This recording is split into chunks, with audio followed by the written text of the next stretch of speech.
Live from the Elife Media Studios here inside of Everlasting Life. Live from the Elife Media Studios from Everlasting Life here in Capitol Heights, Maryland.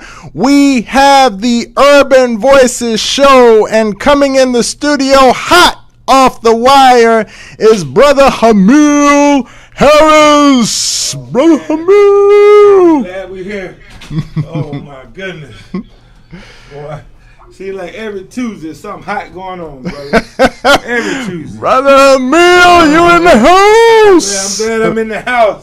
That's what's up. That's what's up. Man, it's a lot of changes in the air, Doctor. Come on now. What you got? You coming in hot, brother. What you got? I like to start off with the race to the White House. It seems like Hillary Clinton is picking up steam and Donald Trump is picking up bills. At the latest count, they say I thought they called him a billionaire.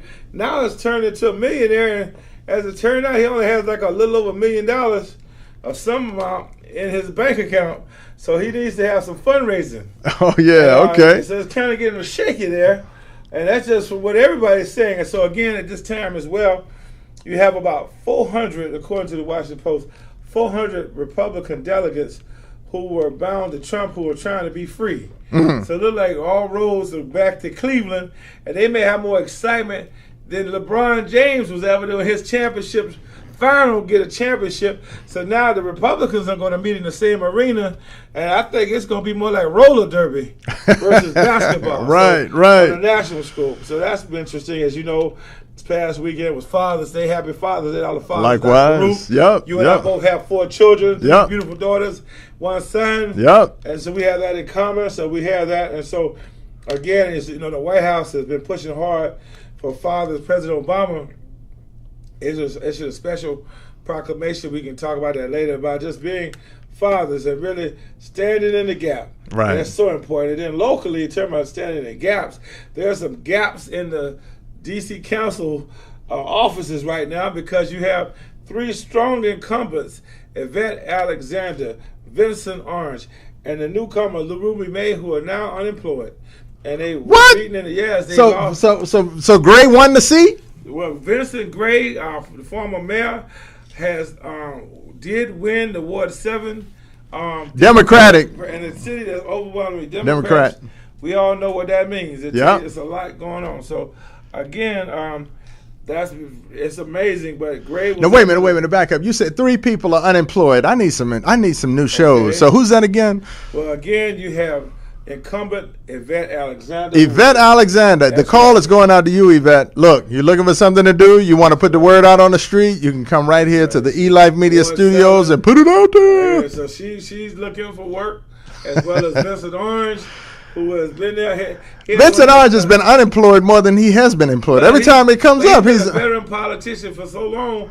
He always can dust off that Florida A&M orange and green, and I said, well, one more time, but this time it came up a little short. Yeah, again, but he did win.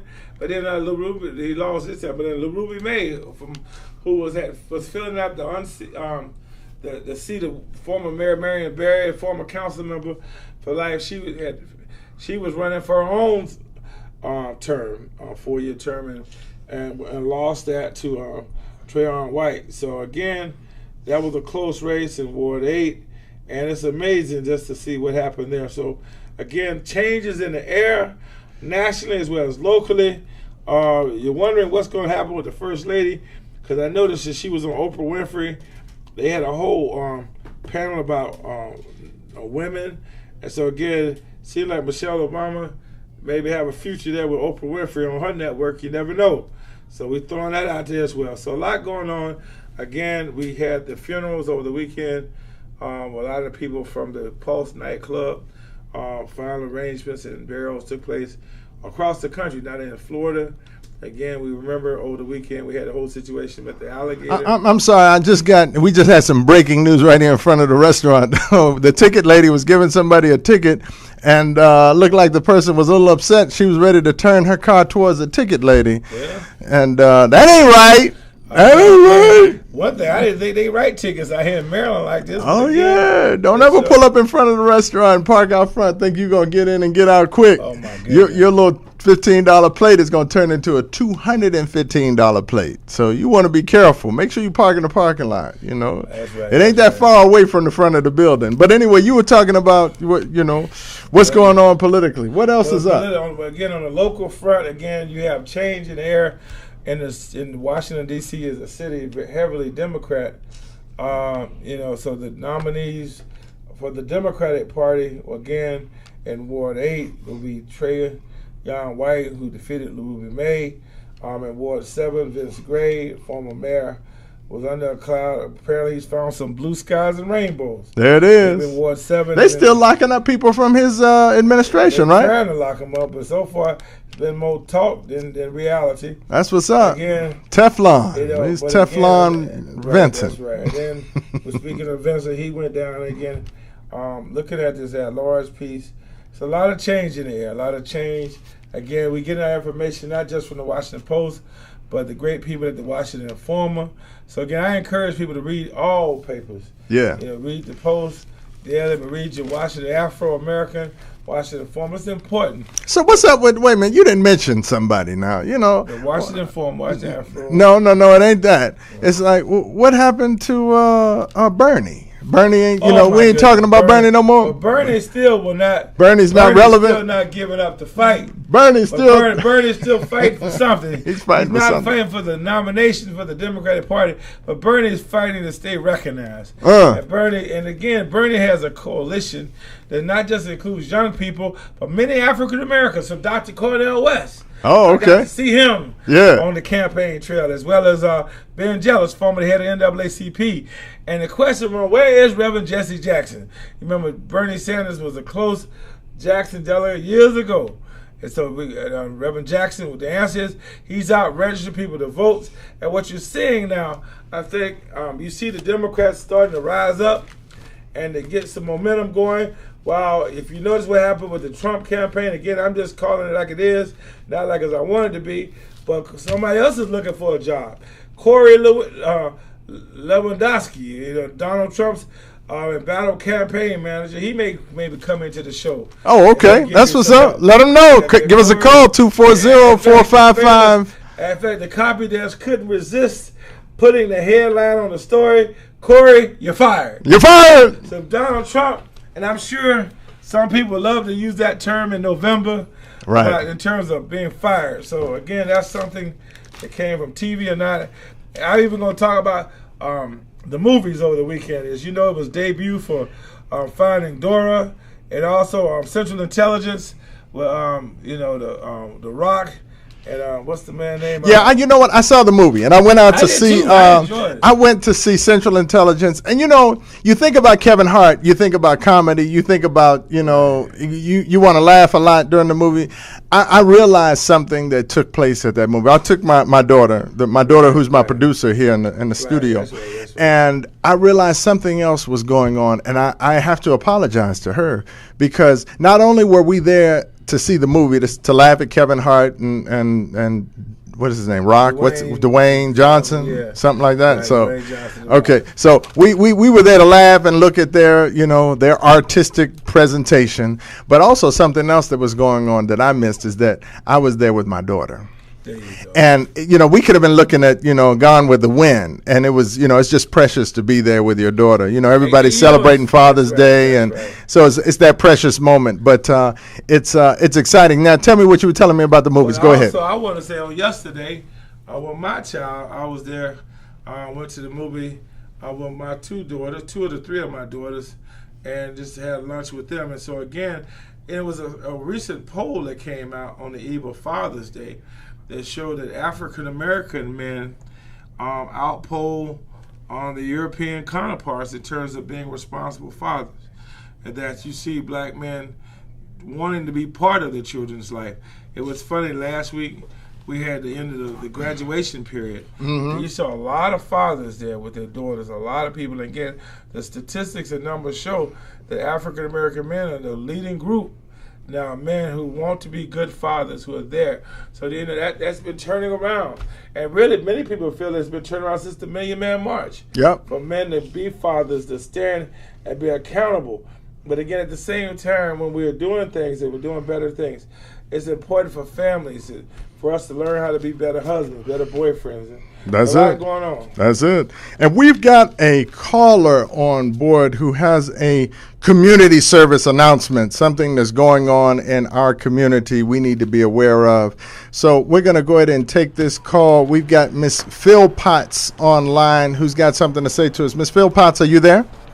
Yes, I am. Okay, you need to speak up just a bit and so that we can hear you. Go ahead. All right. It's a little music. Yeah, in I the can hear you background. now. Okay, you can hear me? Go ahead. Ms. Philpotts? Yes, you can hear me? Yes, we can hear you. Go ahead. All right. My name is Showa Philpotts, and I'm currently the program director of a nonprofit organization based out of D.C. called Little Friends for Peace. Okay, hold on one second. Ms. Philpotts, hold on one second. Yes. We're gonna try this again. Okay, go ahead. Now tell us, start all over again for us. We should be able to hear you better now. All right. Thank you. My name is Showa Philpotts, and I am the program director for a nonprofit organization called Little Friends for Peace based out of Washington, D.C. And Little Friends for Peace has taught inter and interpersonal peace skills locally, nationally, and internationally for the past 35 years. And we do this through peace camps, school partnerships, after-school clubs, and adult classes. And we're based out of the Perry School in Washington, D.C. And we mainly serve at-risk youth out of the Surfing Quarter neighborhood. And last Monday, we received information that we lost funding for one of our most critical summer programming in the D.C. neighborhood of Surfing Quarter, where these children will be at risk for drug use, gang violence, and even susceptible of not eating all day if they don't have this programming. So I reached out to Elife Media to get the information out to the community, and we are currently trying to raise $10,000 to get the program off the ground. Since last Monday, we were able to raise a certain amount. At first, we needed $30,000, and now we're down to $10,000. So I'm asking people within the community to donate by going to our GoFundMe, which is www.gofundme.com/peaceonthestreets. And that's /PeaceonTheStreets. Okay, great. Give us that web address one more time. All right, it's www.gofundme.com/PeaceonTheStreets.com. So it's GoFundMe/PeaceonTheStreets.com. Great, great, great. Well, thank you very much for sharing that information with us. How long have you all been in operation? We've been in operation for the past 35 years. Wow. Yes. Okay. And it's about providing support for youth at risk. Yes, and that's our main programming, but we do it all over Maryland, Virginia, and D.C., but our main focus is in D.C. Okay. All right, great.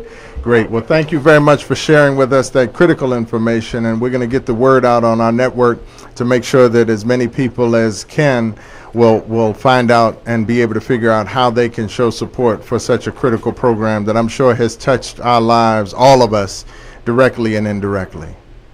Thank you so much. Great. Thank you as well. I really appreciate that, sister, coming on because, this being summertime, I've always remembered former Mayor Marion Barry had his summer jobs program and how so many people, young people, were employed.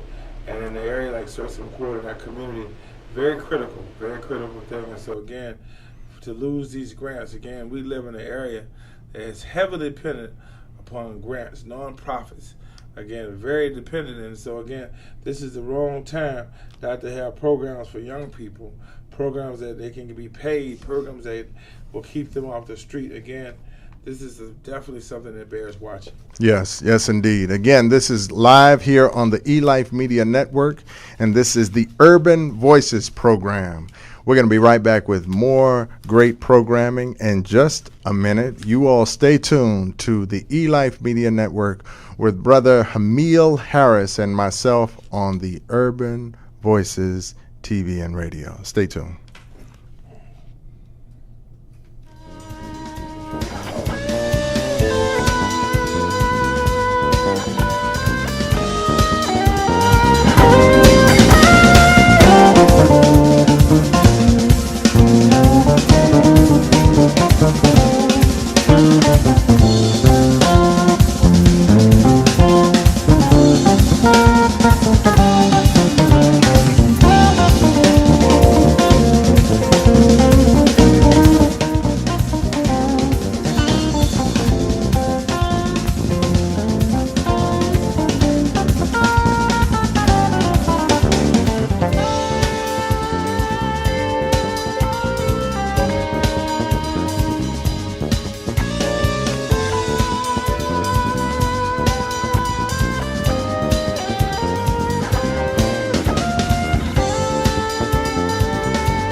We are back with the Urban Voices TV and radio show. We've got Brother Hamil Harris in the studio, and we are talking about issues in our community. We're talking about issues in the world. We're talking about issues that are confronting everybody. You know, it's amazing. One story that my colleague Peter Herman did was talking about private security guards, and what most people don't realize is that, you know, we all focus on MPD or Prince George's, but do you know Dr. Baruch in the Washington D.C. alone has 8,866 private security guards, an additional 7,000 special police officers who can arrest you, Dr. Baruch, when you get out of trouble. And of this number, more than 4,000 carry guns. And so again, it's really tough. We may have someone on the phone now talking about security guards, but it's just amazing on how we talk about the situation in Orlando and security guards and security and how safe are we. But in Washington, D.C., again, this is probably one of the most armed cities in America in terms of guns. But to me, the question is, just because you were packing a weapon, do you know how to use this gun? Do you know how to fire? Do you know how to take down the threat? So again, that's another issue that's really come out. And another thing, those people who have guns who are sworn to protect, I keep going back down to Orlando and talking about Disney World in terms of the alligator. Now, you think about this. People go to pay a lot of money to go to Disney World, and my folks are probably going in July. And if an alligator snatches your 2-year-old, you expected somebody to be able to protect you. Now, if any was the case in terms of a need for weaponry, is to protect folks against gators. Now, again, they seem to have no problem with gators in Cincinnati, with gorillas in Cincinnati, because they shot the gorilla that held a little baby, Harambe. But in Florida, seems like Wally Gator still running. You know, Wally Gator, he's still on the loose. Still on the loose. Gator on the loose. Again, these are things that people have to ask the question. You know, the NRA, you know, it was a pretty intense battle this week in the wake of the Pulse nightclub shooting. But once again, the no gun legislation was passed in the Congress, and it goes down to defeat. So remember when Sandy Hook, when the children were shot, no gun legislation. When things happen in California, no gun legislation. Right. So the question becomes, will they ever? And it's interesting, and locally, in Fairfax County, there have been protesters outside the offices of the NRA daily.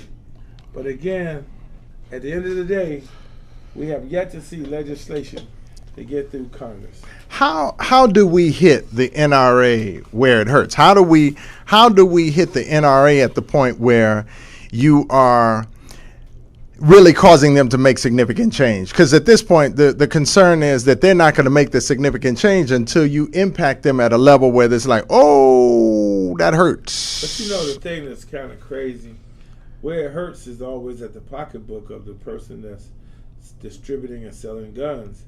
And that's one of the great secrets. We don't really know how many guns are being sold legally and how many guns are being sold illegally. Now, again, most guns are sold legally, not just at the local gun place, but at these shows. Mm-hmm. You can go to these big trade shows and buy just about any kind of weapon that you want. And they often say, again, there was a show a few miles from Orlando, you know, people buying guns. And they always say, well, guns don't kill people, people do. And there are people, but at the same time, I've always asked the question, is how many people do you need to be able to kill in a short period of time in terms of assault weapons? To protect your home, right, or your car, or your personal belongings. Again, the focus is on these assault weapons, these AK-25s or whatever, these fancy weapons. AR-15s? AR-15s. This one was a different one. But at the same time, these weapons are so powerful that even in the Pulse nightclub situation, the law enforcement didn't go in there for, 2 to 3 hours. Right. And then they had to get some kind of tank to knock the wall down, and you still had a massive loss of life. But how many, did they give us a number on how many of the people who were murdered were actually murdered by the police? Well, again, we have 49 fatalities. They have yet to put out a number in terms of friendly fire. You have some people, I think 4 still in the Orlando Regional Medical Center. You had 29 Now I think people who were treated for surgical wounds, you name it, but they never broke down this friendly fire. But not that I mean, the initiation was here. Yeah, but really, it seemed like, is what people said, that the shooter did most of the killing. I'm sure. And he went back and checked to see he was still alive. But if you breathe, and he put a bullet to the head. Is, I don't know, and then I speak with law enforcement.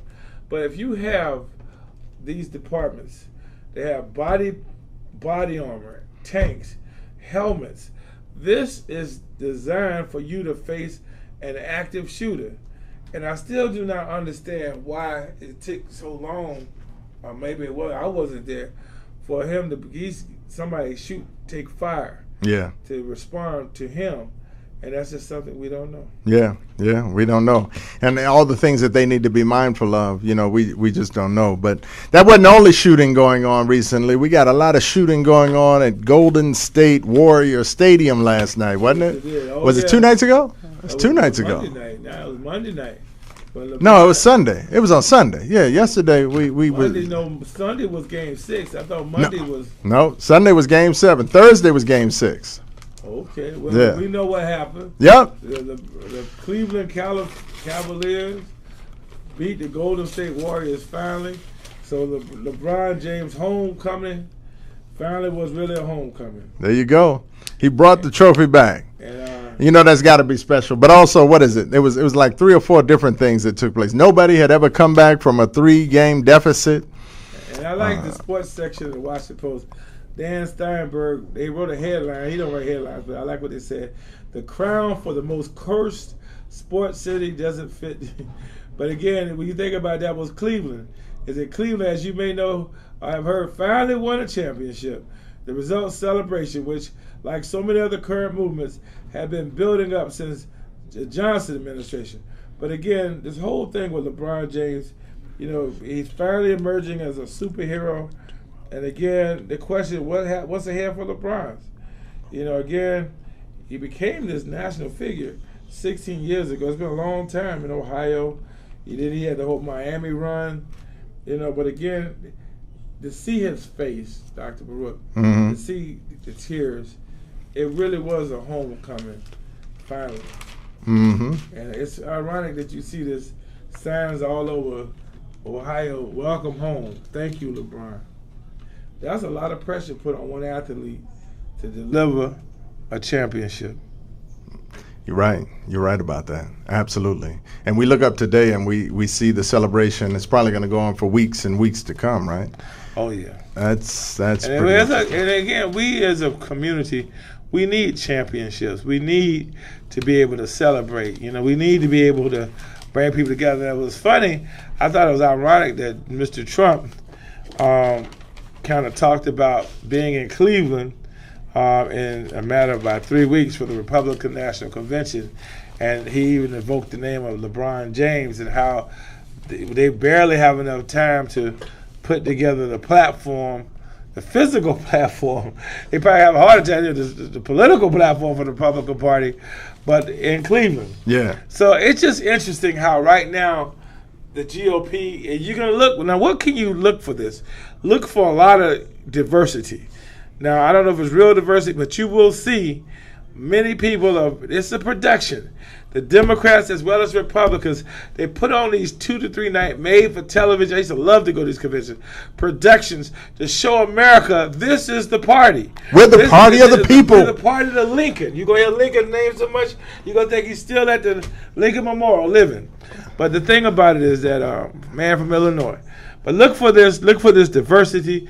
Look for a lot of nice faces. And again, it's going to be interesting. The Democrats will do the same. Again, the big question, and I love the convention stuff. I get excited. But we still must pick a vice president on both sides. And again, the going out tribute of the Obamas.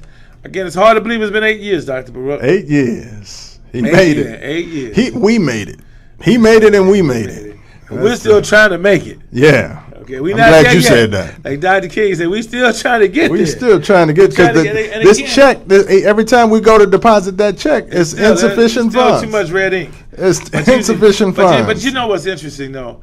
We have come a mighty long way, because I think about, when you think about the situation, these mass shootings, it's something nice to see Loretta Lynch the Attorney General speaking so articulately about situations, and she's working hard. You have at all branches of government, Washington, D.C., Muriel Bowser, the mayor, and you have diversity, not just with African Americans, but women, Catholic Lanier, the chief.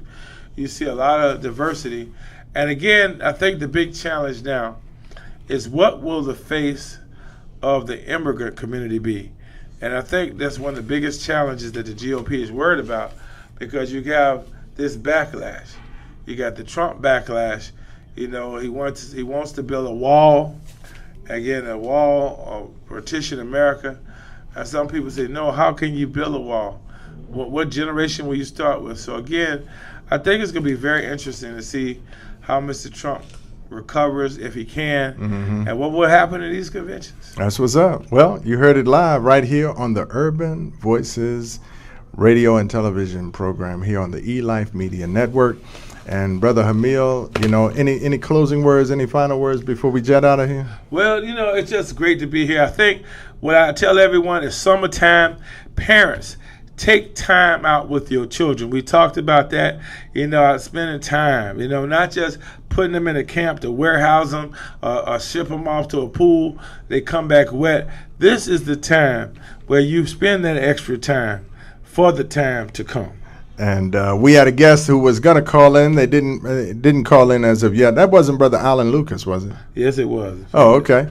So we did. If Alan is still there, as a matter of fact, we'll get Alan online and let him talk about the piece that you were sharing about. Right. About the Alan Lucas. Right, because we can call him, because again, the issue is, when it comes down to contracts, how are they handling contracts in terms of security? You can't walk in a single building in this town without having a security guard, right? Without having somebody protect you. And again, if somebody has a gun, I want to know who's carrying that gun. I want to know how protected these people are.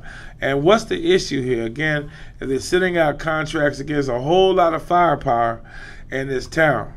And I think it's always important to have checks and balances in terms of that. Yep. So we're going to get him on the air in just a minute, as he's going to share with us from his perspective the details of what's going on, what needs to be done, and where we can all help, and what getting this word out means to him. Okay. So give us just a second. Go ahead, Hamil. Set him up. Who is he? Again, Alan Lucas. Again, I've heard of him a long time, but again, it's part of a security forum that have provide protection with the D.C. school system and different things over the years. And again, there are many, many companies that work with him. And again, I'm not as specific about his firm, but I know who he works with. So maybe Mr. Lucas is on the air. He can talk to us about the article that was written in the Washington Post by Peter Herman. Mr. Lucas? Yes, sir. Well, Mr. Lucas, let's talk. Just give us an overview. We see in Washington, D.C. that we have over 8,000 security guards, 7,000 special police officers, and almost 5,000 men that carry guns. Some of them can even arrest us. So maybe can you paint a landscape for us on Elife Media about the situation with security guards, and what concerns do you have? Yes, sir. Well, they don't tell you the true numbers of people. First, there are separate special police agencies, like D.C. Office of Protective Services Division. Then you have the D.C. Housing Authority, as well as the campus special police officers in every university and hospital, as well as the private security special police officers. So we're pushing the numbers up over 10,000 people that are licensed to do armed security in D.C. And the concern that we have is that the mayor and the chief of police and the city council, in their zeal to bring better training to these private security officers, are including too much baggage to go along with it. What kind of baggage? Talk about that baggage.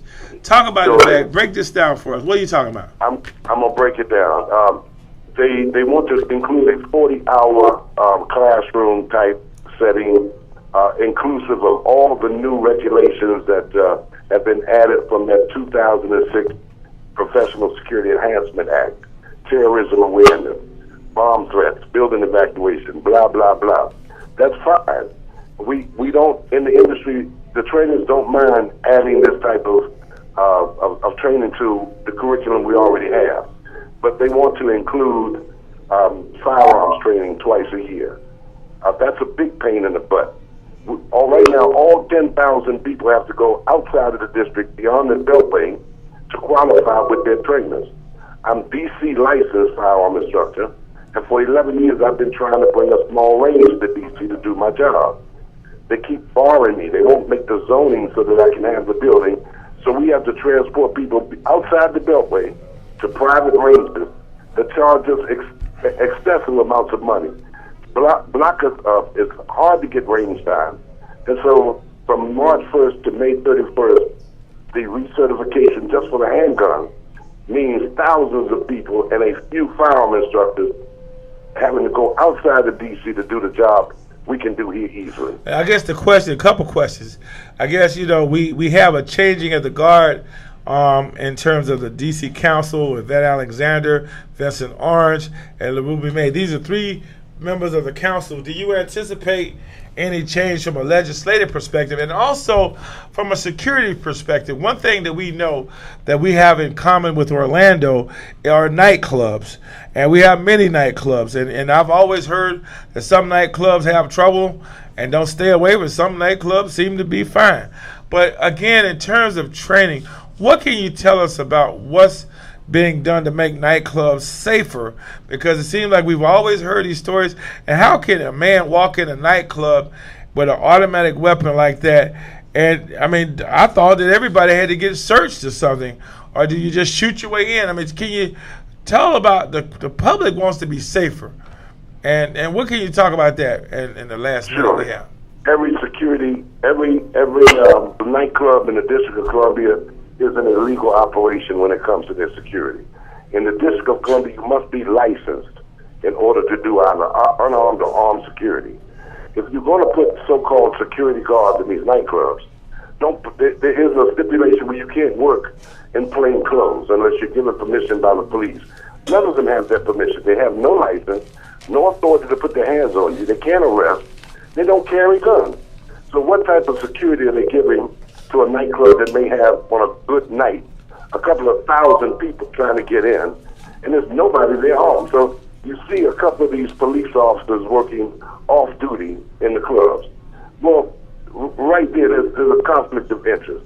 They're working around a place that has alcohol in it. They're not specially trained for this type of in-house crowd control. They have public police that work on the street on mass crowd situations, not inside of nightclubs.